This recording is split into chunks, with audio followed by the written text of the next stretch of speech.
इकरा संजी के लिए सवाल पूछ रहे हैं। बिल्कुल कि हम लोग वो अपनी राजनीति कहीं सेटल करनी और जिला पंचायत को उन्होंने एक मोहरा बना, मोहरे के तौर पर जो उन्होंने इस्तेमाल किया, वो कैराना लगा लो, उसे कहीं और लगा लो। दोस्तों, स्वागत है आप सभी का हमारे YouTube चैनल पर।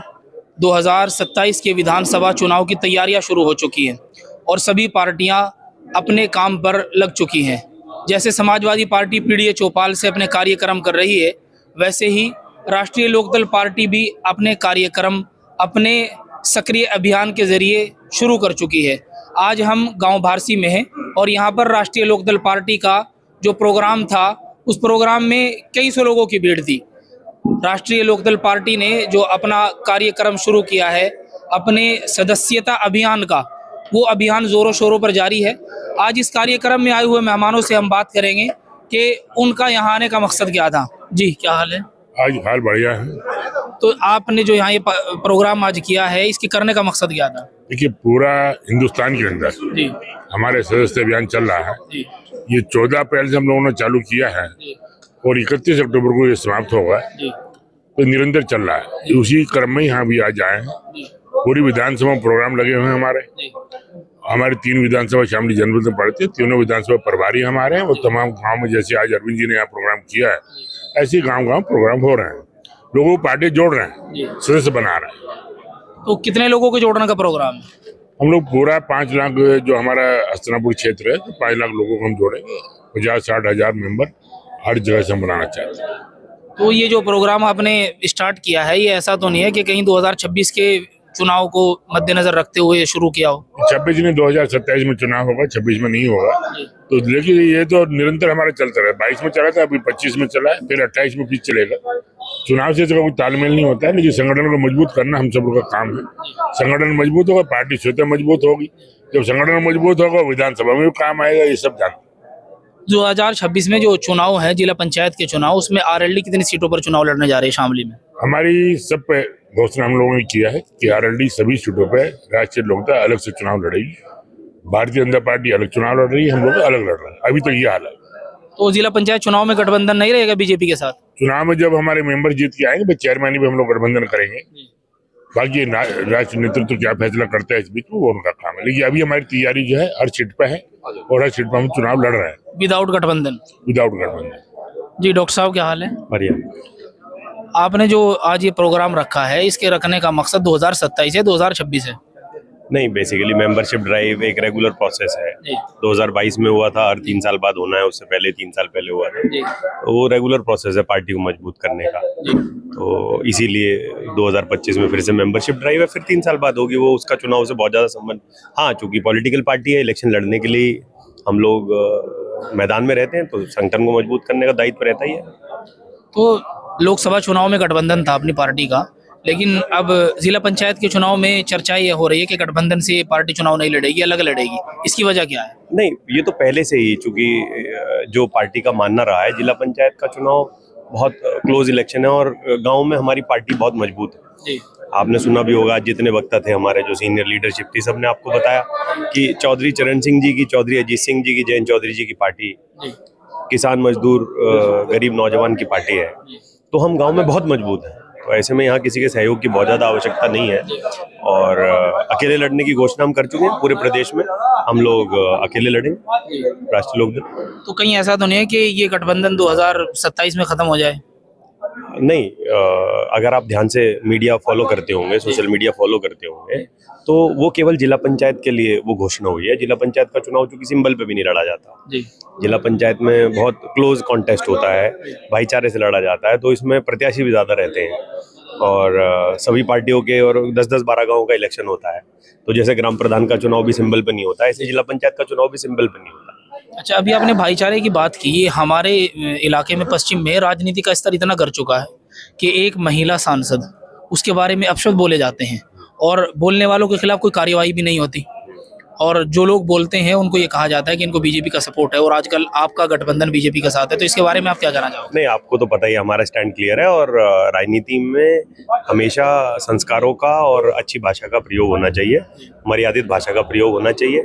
और मैं जानता हूँ आप इकरा संजी के लिए सवाल पूछ रहे हैं। बिल्कुल, वो सम्मानित हैं और कैराना की सांसद हैं और निश्चित रूप से खराब मानसिकता के लोग हर जगह हो सकते हैं, लेकिन ये भाईचारे का क्षेत्र है और कंडेम करते हैं हम ऐसी बातों की तिजारत करते हैं, हम उनके साथ नहीं है जो लोग ऐसी बात करते हैं। अच्छा, वहाँ पर जो मंदिर का प्रकरण हुआ उसके बारे में आपको क्या लगता है, कहीं वो कोई साजिश तो नहीं थी सामाजिक सद्भाव बिगाड़ने की? हाँ, आज ही मैं वो वीडियो देखा, मैं बहुत ज़्यादा डिटेल में नहीं गया, पर अभी दोपहर के समय मैंने वीडियो देखा कि कोई वीडियो पे तोड़फोड़ हुई है, बच्चों ने हथौड़ा लेके कर दिया किसी ने, या जो भी हुआ गलत है और ऐसे लोगों की चिन्हित करके उनके खिलाफ प्रशासन को कार्रवाई करनी चाहिए।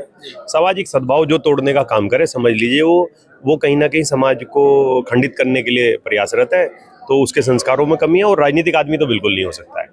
अच्छा, कल ही मेरठ में एक घटना हुई है, एक लड़के ने जो है एक बंदे से नाक चटवाई। हाँ, नहीं 2-3 दिन हो गए वो घटना को। उस घटना को लेकर आप क्या कहेंगे?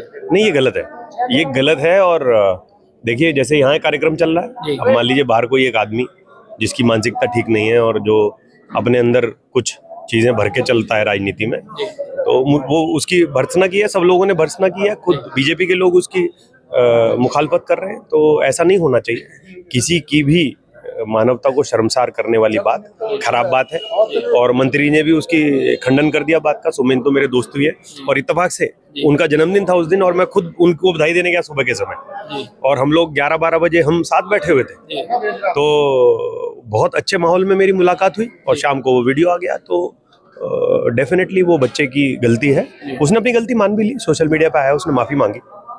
वो ये भी कह रहा है कि पूरी बात दिखाई नहीं जा रही है, पहले गरम जोशी में दोनों का कुछ वार्तालाप है, वो कट कर लिया गया प्रोसेस। वो जब एग्रेसिव हुआ तो तब वो हमने रस्तोगी जी का बयान भी सुना, रस्तोगी जी तो कह रहे हैं अब सब निपट गया।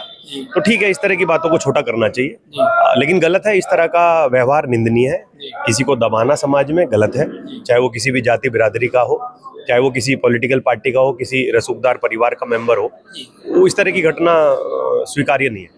अच्छा, आज के कार्यक्रम में आरएलडी के दोनों एमएलए जो जिला शामिल थे वो दिखाई नहीं दिए, इसके पीछे की वजह? नहीं, बिजी शेड्यूल रहता है, लगातार कार्यक्रम लगे हुए हैं, लगातार सब जगह कार्यक्रम चल रहे हैं। थाना वन में अलग प्रोग्राम है, मैं कैराना प्रभारी हूँ, कैराना में अगर मैं यहाँ नहीं होता तो आप मुझे भी कह देते ऐसे, तो बहुत कार्यक्रम लगे हुए हैं चारों तरफ। कल अनिल मंत्री जी रहेंगे लाख बावड़ी में, हमारा अगला प्रोग्राम है, तो वो सब व्यस्तता के चलते ही नहीं दिखे। तो उनका गाँव है बारसी, तो विधायक जी का प्रिय गाँव है हमारे प्रसन्न चौधरी जी का, तो ऐसी कोई बात नहीं है। वही दोस्तों, आज हम गांव भारसी में हैं और यहाँ पर राष्ट्रीय लोकदल का प्रोग्राम था। हम यहाँ से जिला पंचायत की तैयारी कर रहे हैं, अरविंद भाई से भी बात करें। अरविंद पवार जी भी है जो अभी वार्ड नंबर 15 से मौजूदा जिला पंचायत सदस्य हैं और आने वाले चुनाव में भी चुनाव की तैयारी कर रहे हैं। तो इनसे हम सवाल करेंगे कि मौजूदा जो जिला पंचायत सदस्य हैं, क्या क्या कार्य इन्होंने कराए हैं और कार्य कराने में क्या क्या बाधाएं आई। सबसे पहले तो आपका स्वागत है। धन्यवाद अमजद भाई, आप लोग आए, आपका स्वागत है। तो आप मौजूदा जिला पंचायत सदस्य हैं, आगे भी जिला पंचायत चुनाव की आप तैयारी कर रहे हैं, तो इस आपके पूरे टर्म में ऐसे क्या क्या काम हैं जो आपने किए हैं मशहूर? देखो, काम तो हमने जो है सबसे बड़ा तो ये करा, अपने क्षेत्र के मान सम्मान की रक्षा करी। हमने अपने क्षेत्र के, अपने सर समाज के लोगों का, जिन लोगों ने हमें आशीर्वाद देकर जो है पिछली बार जो है निर्वाचित किया, तो उनका सभी का जो है हमारे लिए जो है सम्मान जो सर्वोपरि था और उसे भरपूर बचाने का हमने प्रयास किया। रही बात काम की, काम का जो है सब लोगों को पता कि जिला पंचायत अध्यक्ष विपक्ष का बना था, उसने मेरे क्षेत्र के 12 गांव हैं, किसी गांव में विकास कार्य के नाम पे 1 रुपया नहीं दिया। हमने उसके लिए हमेशा जो है आवाज उठाई। जिला पंचायत बोर्ड की जब भी मीटिंग होती है उसमें बार मीटिंग में मांग उठाते थे कि हमारे क्षेत्र में विकास कराया जाए, क्योंकि मोदी जी का एक नारा है सबका साथ, सबका विकास, सबका सम्मान। परंतु वो चीज मेरे साथ तो इन्होंने जो है उसके लिए तो दोहरा रवैया अपना उस बात में तो जो है। तो मेरा तो आप लोगों के माध्यम से यही है कि क्षेत्र की जनता जो है आने वाले समय में जो है ऐसे लोगों को जो है जवाब दे। और मेरा तो क्षेत्र के लोगों से एक अपील है कि आने वाले समय में जो है अपना जो आशीर्वाद पिछली बार भी लोगों ने मुझे दिया था उसे हमेशा बनाए रखे। मैं इनके मान सम्मान को कभी भी झुकने नहीं दूंगा। 24 घंटे की सेवा में जो है सदैव लगा रहा और आगे भी लगा रहूंगा जो। अच्छा, समझ में एक बात नहीं आई कि आपकी पार्टी का मौजूदा बीजेपी के साथ गठबंधन है और बीजेपी का जिला पंचायत अध्यक्ष है शामली में, उसके बावजूद भी आपकी बातें क्यों नहीं मानी जा रही है? देखो, जिला पंचायत बोर्ड का जो है गठबंधन हमारा सरकार के साथ जरूर है, परंतु जो यहाँ के जिला पंचायत अध्यक्ष कुछ लोगों के जो है कब्जे में है, उन लोगों की बड़ी खराब मानसिकता है।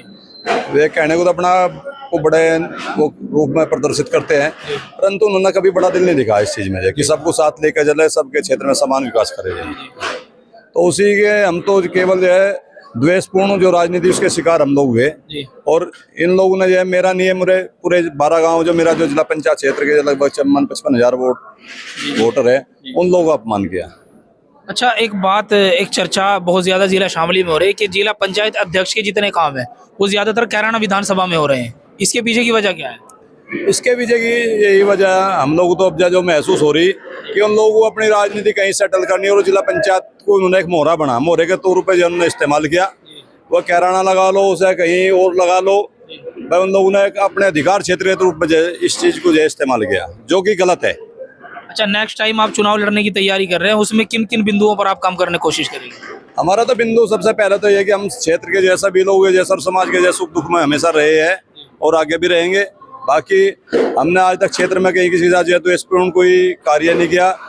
सरकारी रूप से जितने भी सक्षम अधिकारी है, जो क्षेत्र की समस्या थी हमारे किसान भाइयों की, मजदूर भाइयों की, उसके लिए हमने हमेशा जो अधिकारियों के यहाँ मांग रखी और कुछ हर तरीके से ज्यादातर जो है मांगों को जो है हल कराया और कार्य करा जाए। जिला पंचायत के नाम पे उन लोगों ने मुझे कोई विकास कार्य के नाम पे पैसा नहीं दिया, परंतु जो सरकारी जो चाहे डीएम साहब है, चाहे सिंचाई विभाग के कार्य है, चाहे PWD का कार्य है, हम लोगों ने जो उन्हें अधिकारी लोगों से मांग करके जो अपने क्षेत्र में कराने का पूरा प्रयास करवाए भी है और आगे भी करवाएंगे। तो धन्यवाद आपका। ये थे हमारे साथ अरविंद पवार जी, जो वार्ड नंबर 15 से जिला पंचायत के मौजूदा सदस्य और आने वाले चुनाव की तैयारी कर रहे हैं। आपको इनकी बातें कैसी लगी और आप इनकी बातों से कितना सहमत है, आप कमेंट करके जरूर बताइए और वीडियो को अपने दोस्तों के साथ शेयर जरूर करें। मिलते हैं फिर आपसे अपनी अगली नई वीडियो में।